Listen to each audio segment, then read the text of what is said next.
اللہ اکبر لا الہ الا اللہ واللہ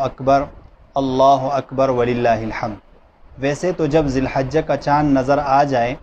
تو ہر وقت یہ ذکر پڑھنا یہ مستحب ہے۔ بہتر یہ ہے کہ جب بھی آپ کو موقع ملے تو آپ اللہ اکبر لا الہ الا اللہ واللہ اکبر وللہ الحمد یہ پڑھیں۔ اور 9 ذی الحجہ کی فجر سے لے کر 13 ذی الحجہ کی عصر تک یعنی 23 نمازوں میں ہر نماز کے بعد ایک مرتبہ بلند آواز سے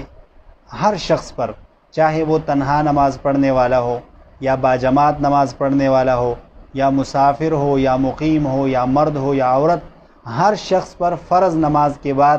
9 ذی الحجہ کی فجر سے لے کر 13 ذی الحجہ کی عصر تک، عصر کی نماز بھی اس میں شامل ہوگی، 23 نمازوں میں ایک مرتبہ بلند آواز سے